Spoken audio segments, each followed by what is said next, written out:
स्वागत है हम आपका हमारे YouTube channel PCS Hindi exam के। और आज हम करेंगे उत्तर प्रदेश पीसीएस जो 2022 में प्रीलिम्स हुआ था, उसको हम डिटेल में सॉल्यूशन करेंगे। और ये हम करीब 2023 में जो यूपी पीसीएस होने वाला है उसके लिए ये बहुत इम्पोर्टेंट होगा। और अगर आप पिछले पेपर को अगर हम एनालाइज करके पढ़ेंगे तो करीब 8 से 10 साल के अगर हम पेपर देख लेते हैं तो ईजिली है कि वहाँ से 30 से 40% क्वेश्चन है वो रिपीटेड हो जाते हैं यूपी पीसीएस में, ठीक है। और अभी भी आप 2022 के पेपर में हम देखेंगे तो उसमें भी अगर आप देखेंगे तो पिछले साल से पेपर कई क्वेश्चन रिपीट हुए हैं। तो इसमें हम और डिटेल में सॉल्यूशन के साथ देखेंगे, जिससे कि अगले साल में भी पेपर क्वेश्चन जो बन सकता है उसको भी हम डिस्कस करेंगे। और इससे ये फ़ायदा हुआ कि कंटिन्यू हम हर साल, जैसे अभी 2022 का, तो इससे पीछे वाले हम लगातार करते रहेंगे। जैसे 2021 का है, 2020 का है, 2019 का है, तो धीरे धीरे हम 2023 तक जब तक एग्ज़ाम होगा तो उससे पहले ही दिसंबर जनवरी तक हम सारा कंप्लीट कर लेंगे। और ये पीसीएस हिंदी एग्ज़ाम के यूट्यूब चैनल पर ये पहला वीडियो होगा जो पीसीएस के लिए डेडिकेट है। इसमें देखिए पहला प्रश्न ये आया था कि सूची है 1 और 2 में आपको सही मिलान करना है, A B C D।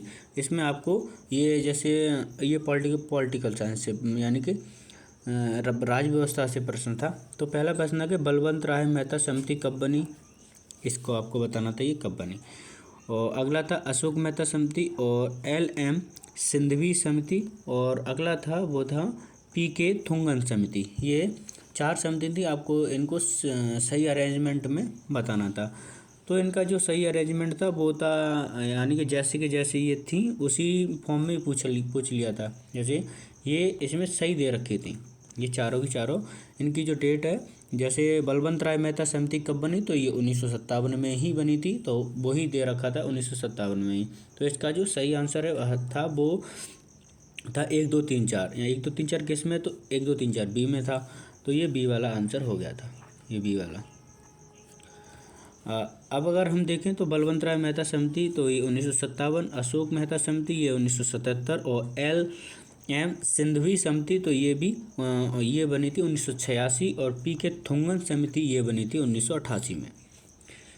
अगला प्रश्न जो पूछा गया था वो था ये कि डाइक्लोरो डाइफेनाइल और ट्राइक्लोरोथेन, ये यानी कि शॉर्ट फॉर्म DDT, ये किसका एक घटक है या कि ये किससे संबंधित है। तो इसमें ऑप्शन थे जैव रासायनिक प्रदूषक, अजैव घटनीय प्रदूषक, जैव घटनीय प्रदूषक और गैर प्रदूषणकारी या गैर प्रदूषक। तो इसका जो सही आंसर था वो था यानी कि ऑप्शन नंबर बी था, क्या था, अजैव घटनीय प्रदूषक। डाइक्लोरो और डाइफेनाइल और ट्राइक्लोरोइथेन ये क्या था, ये एक अजैव घटनीय प्रदूषक था। अगर हम इसके व्याख्या देखें तो ये था कि डाइक्लोरो और डाइफेनाइल और ट्राइक्लोरोथेन एक अजैव घटनीय प्रदूषक है। और विश्व में अगर हम देखें तो DDT का उत्पादन केवल HI हिल यानी कि जो इंडिया लिमिटेड, इंडिया की है ये कंपनी हिल लिमिटेड, जिसे पूर्व में हिंदुस्तान इंसेक्टिसाइड लिमिटेड के रूप में जाना जाता था, और इसके द्वारा किया गया ऐसा प्रदूषक है जो अपघटित नहीं होता है। इस श्रेणी के प्रदूषक में पारा, सीसा आदि को भी रखा जाता है। अगला जो प्रश्न था वो ऐसे हम देखें, प्रश्न नंबर 3 था, ये था कि निम्नलिखित में से कौन से 2 सही सुमेलित हैं। ये एक साइड थी जनजाति और एक साइड था राज्य। आपको जनजाति राज्य से रिलेट करना था, यानी कि केय जनजाति आपको बताना था किस जगह है, कुकी जनजाति किस जगह है, और यानदी जनजाति और पालियान जनजाति किधर है। तो जनजाति से प्रश्न हर साल बनता है, और कोई ना कोई और ज़्यादातर जनजाति देखो वही होती है। अगर पूरी साल आप करंट पढ़ोगे तो करंट से भी स्टैटिक रिलेट करके पढ़ोगे तो वो ज़्यादा बेटर है। तो जो जो भी यानी कि कुछ क्षेत्र है और अगर वो करंट से अपडेट है तो आपको क्या करना है, उस राज्य के बारे में सारी जनजाति आपको देख लेनी है। तो ये उस टाइम में एक करंट में टॉपिक चल रहा था, तो इसका जो आंसर है वो है ऑप्शन नंबर बी, यानी ऑप्शन इधर है, देखिए ऑप्शन नंबर बी है। इसमें ये 1 और 4 हैं, वो एक सही उत्तर का चयन करें वो बता रहे हैं, और इसमें आपको सही बतानी है कि कौन कौन सी जनजाति हैं वो सही सम्मिलित हैं। अब इनको हम डिटेल में देख लेते हैं सारी जनजातियों को। निम्नलिखित जनजातियां तथा उनके राज्य से सही सम्मिलित हैं ये। अब देखिए आप इधर कैसे खेरिया, ये खेरिया जनजाति, खेरिया या केरिया, ये जनजाति हैं वो किस राज्य में है, जैसे उड़ीसा में, बिहार में, छत्तीसगढ़ में, झारखंड में, मध्य प्रदेश में, महाराष्ट्र में, पश्चिम बंगाल में। तो ये खेरिया जनजाति अलग अलग राज्यों में पाई जाती है। ठीक, आपको देखो क्वेश्चन से ज़्यादा मैटर नहीं, क्वेश्चन तो आपको पता पड़ेगा जनजाति पे आया था। अब उसकी जो व्याख्या है वो सारी जनजातियाँ आपको पता होनी चाहिए जो ऑप्शन में हैं, एटलीस्ट वो तो पता होनी चाहिए। बाद की तो आप ज्योग्राफी में जनजातियाँ चैप्टर है उसको तो आप पढ़ोगे। जो ऑप्शन में दे रखा है उसका डिटेल सॉल्यूशन वो ही हम यहाँ पे कराएंगे। ठीक, कुकी, ये जनजाति त्रिपुरा, असम, मणिपुर, मेघालय, मिजोरम, नागालैंड, ये कुकी जनजाति इन राज्यों में पाई जाती है, जैसे त्रिपुरा, असम में, मणिपुर है, मेघालय, मिजोरम है। ठीक, यहाँ नदी जनजाति आंध्र प्रदेश में है, तेलंगाना में है, और ये 2 राज्यों में यहाँ नदी पाई जाती है जनजाति। पालियन जनजाति ये तमिलनाडु में, अक्सर ये जनजाति तमिलनाडु में पाई जाती है। 4th क्वेश्चन है वो है निम्नलिखित में से कौन सा बायोमास ऊर्जा का स्रोत नहीं है। देखो आपको आंसर से इतना इफेक्ट नहीं, कि आंसर मैं आपको दिखा रहा हूँ, आंसर तो बी हो गया, मगर एक आयोग का पूछने का नज़रिया क्या है क्वेश्चन का, अगले साल वो किस तरह का क्वेश्चन पूछेगा। अब ऐसा तो है नहीं कि यही क्वेश्चन रिपीट कर देगा, बस ये है कि इससे मिलता जुलता क्वेश्चन आपको अब इससे ही मिलेगा। तो आपको PYQ देखने का बस यही फ़ायदा होता है कि आप एक अंदाज़ा लगा सकते हैं कि इस साल ये पेपर इस तरह से पेपर बना है, तो अगले साल किस तरह से पेपर पूछा जा सकता है।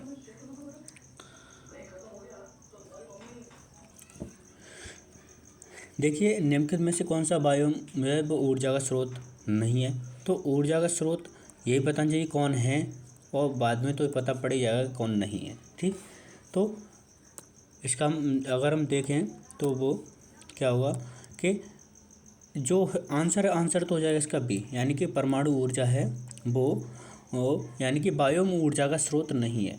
अब स्रोत क्या है बायोम ऊर्जा का वो हम देख लेते हैं। जो ईंधन जंतु उत्पादन अथवा पादप उत्पादन से प्राप्त होते हैं, समझे, जो ईंधन है वो जंतु उत्पादन अथवा पादप उत्पादन से प्राप्त होते हैं, उन्हें बायोमास कहते हैं। ठीक है, किन्हें बायोमास कहते हैं, एटलीस्ट पता पड़ गया। परमाणु ऊर्जा बायो ऊर्जा का स्रोत नहीं है। बायोमास जब ऑक्सीजन की अनुपस्थिति में अपघटित होता है, जब ऑक्सीजन नहीं होती है तब वो अपघटित होता है, तब इसमें बायोगैस निकलती है। बायोगैस में मीथेन की मात्रा लगभग 75% होती है। ठीक है, तो आपको बायोमास पता पड़ गया, और बायोमास के ऊर्जा के जो स्रोत हैं एटलीस्ट वो भी पता पड़ जाएंगे जब आप बायोमास आपको कंफर्म होगा कि बायोमास क्या होता है। तो वहाँ से आप ऑप्शन से पता कर सकते हैं कि जैसे जो ईंधन जंतु से अथवा पादप से उत्पादन होते हैं उन्हें बायोमास कहते हैं। ठीक, चलिए अगला प्रश्न देखिए, अगला किस तरह से प्रश्न पूछा गया था। अगर हम प्रश्न नंबर देखें तो 5, प्रश्न नंबर 5, निम्नलिखित में से किससे चिंतामणि भट्ट द्वारा रचित संस्कृत ग्रंथ, यानी कि शुक्ल सप्तमी, संस्कृत कौन सा संस्कृत ग्रंथ है, शुक्ल सप्तति का फारसी में अनुवाद कर उसका नाम तुतनामा रखा, ये किसने रखा। नाम तो देखे, इसका ऑप्शन आंसर तो हो जाएगा बी, जैसे अब्दुल रज्जाक। अब ये एक थोड़ा अगर हम क्वेश्चन देखें तो थोड़ा डिफ़िकल्ट क्वेश्चन था इसका पता करना कि शुक्ल सप्तति का फारसी में अनुवाद कर उसका तुतनामा किसने किया। ठीक है, चिंतामणि भट्ट द्वारा रचित संस्कृत ग्रंथ। तो इसको अगर हम इसका आंसर देखें तो आंसर तो बी हो जाएगा। अगर हम व्याख्या की तरफ देखें तो चिंतामणि भट्ट द्वारा रचित ग्रंथ सुक्त सप्तति का फारसी में अनुवाद कर उसका तूतीनामा ख्वाजा जियाउद्दीन नक्श ने रखा था, नक्शब ने रखा था। ठीक, ऑप्शन डी हो जाएगा सर, बी नहीं होगा, डी है। ठीक, तो 14वीं शताब्दी में ख्वाजा जियाउद्दीन नक्शब भारत में निवास करता था, जो मूलतः फारस का एक चिकित्सक और सूफी संत था। ठीक, इसका आंसर ही पता पड़ गया और इसकी थोड़ी व्याख्या आपको थोड़ा तो समझ में आ गया था। मगर अब आपको हिस्ट्री किस हिसाब से पढ़ना है वो आप प्रीवियस ईयर क्वेश्चन देखकर ही पता कर सकते हैं कि आपको हिस्ट्री, पॉलिटी, ज्योग्राफी जो भी सब्जेक्ट है, साइंस, वो आपको किस तरह से पढ़ने, कहाँ तक डीपली पढ़ना है, किस चीज़ को थोड़ा ऊपर ऊपर देखना है, वो ज़्यादा ज़रूरी है। अब पढ़ने से ज़्यादा ज़रूरी है कि क्या चीज़ हमें ना पढ़नी है। ठीक, अगला 6 नंबर देखें तो भारत में नियंत्रक महालेखा परीक्षक का ऑडिट रिपोर्ट का परीक्षण कौन करता है।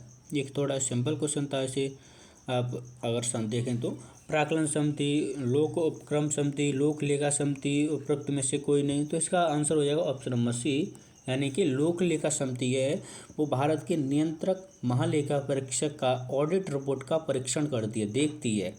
ठीक, अगर हम लोक लेखा समिति के बारे में अगर हम देखें तो लोक लेखा समिति भारत सरकार के विनियोग लेखे और उन पर भारत के नियंत्रण महालेखा परीक्षक का ऑडिट रिपोर्ट का परीक्षण करती है। ठीक, ऑडिट जो रिपोर्ट होती है उसका परीक्षण कौन करता है, लोक लेखा समिति। अब हम लोक लेखा समिति को और थोड़ा डिटेल में देखें तो लोक लेखा समिति में कुल सदस्य संख्या पूछे तो 22 होती है, और जिसमें 15 सदस्य होते हैं वो लोकसभा से होते हैं और 7 सदस्य होते हैं वो राज्यसभा से होते हैं। अगर हम समिति के अध्यक्ष की नियुक्ति का अगर हम पता करें तो नियुक्ति इसकी लोकसभा सदस्यों में से ही की जाती है, तथा परंपरागत रूप से, यानी कि ऐसा होता रहा है पहले भी, तो उसी समिति के अध्यक्ष विपक्ष दल से ही चुना जाता है। ठीक है,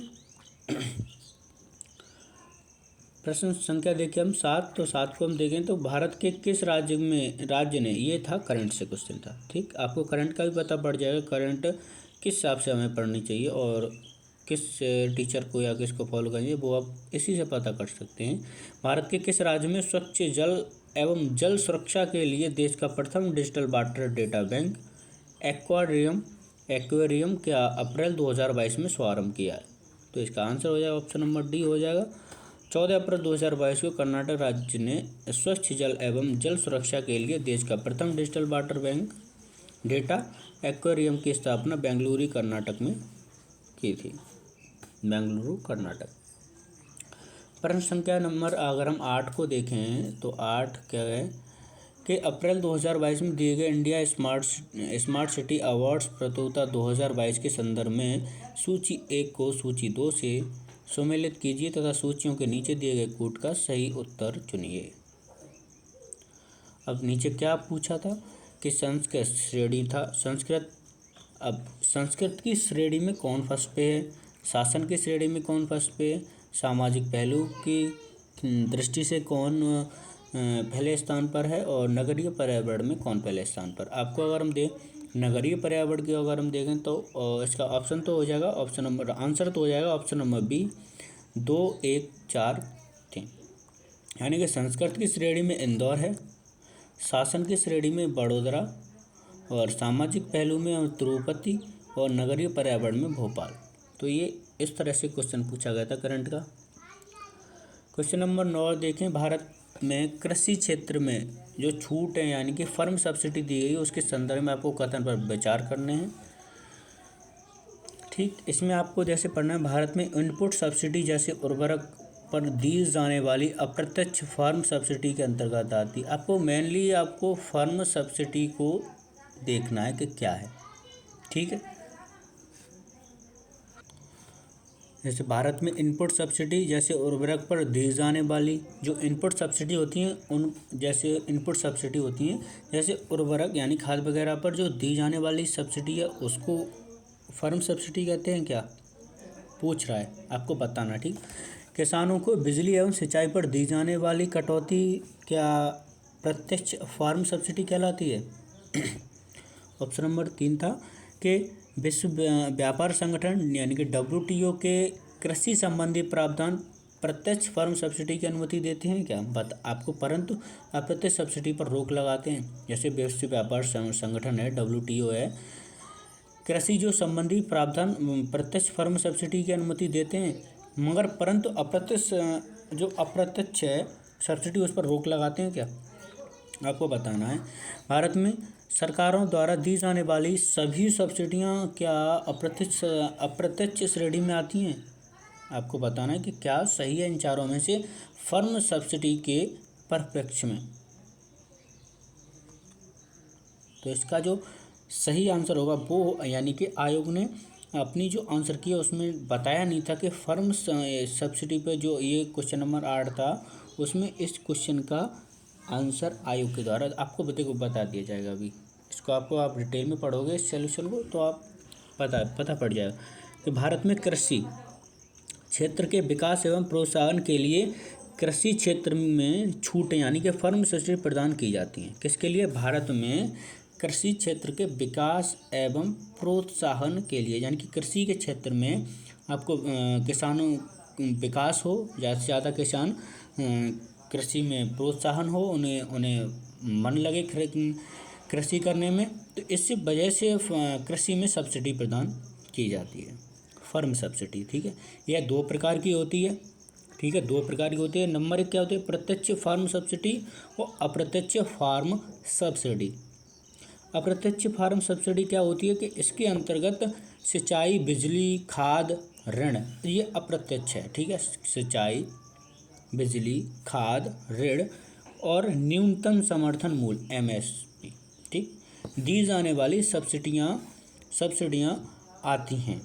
और प्रत्यक्ष फार्म सब्सिडी के अंतर्गत क्या आता है कि इसके अंतर्गत सब्सिडियां आती हैं जो सीधे किसानों को नगद सहायता के रूप में प्रदान की जाती हैं। जैसे LPG सिलेंडर 1000 का है, 500 का हो गया तो आपको 500 की सब्सिडी मिल गई।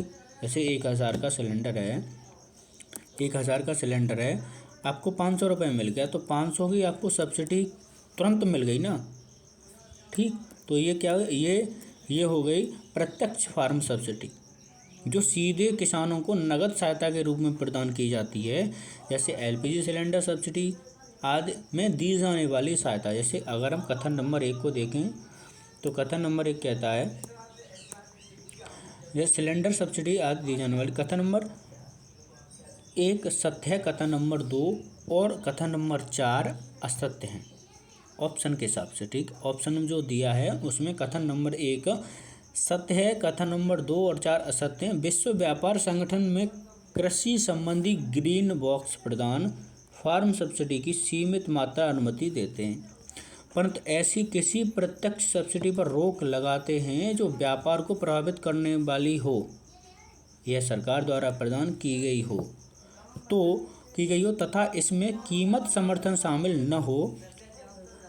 WTO के कृषि संबंधी घरेलू समर्थन प्रावधान के अंतर्गत 3 बॉक्स के रंग नीला, हरा और एम्बर के आधार पर सब्सिडी प्रदान की जाती है।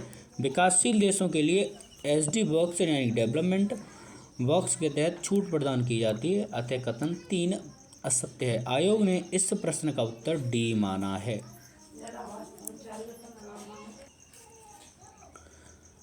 तो कम से कम 4 से 5 प्रश्न ऐसे ही रहते हैं कि आयोग उसमें अपने आंसर गलत टाइप देता है, उसे फिर बाद में सुधारता है, तो वो उसी के हिसाब से सबके नंबर उसमें कम और ज़्यादा हो जाते हैं। ठीक, अगला प्रश्न, भारत सरकार द्वारा पर्यावरण के प्रशिक्षण यानी कि संरक्षण अधिनियम कब पारित किया गया था? 1986। ठीक, और ये 1986 में पारित किया गया था। तो 1986 में भारत सरकार द्वारा पर्यावरण संरक्षण अधिनियम को पारित किया गया था। संयुक्त राष्ट्र मानवीय पर्यावरण सम्मेलन में जून 1972 में स्टॉकहोम में आयोजित किया गया था और इसमें भारत ने भाग लिया था। आलोक में पर्यावरण संरक्षण अधिनियम 1986 को पारित किया गया था। ठीक है, देखिए कम से आज के लिए ये लास्ट प्रश्न है। आज थोड़ा कम हो पाएगा, अगली बार से ज़्यादा क्वेश्चन हम कवर करेंगे, तो जल्दी से प्रीवियस ईयर क्वेश्चनों को हम ख़त्म कर लें। ठीक, तो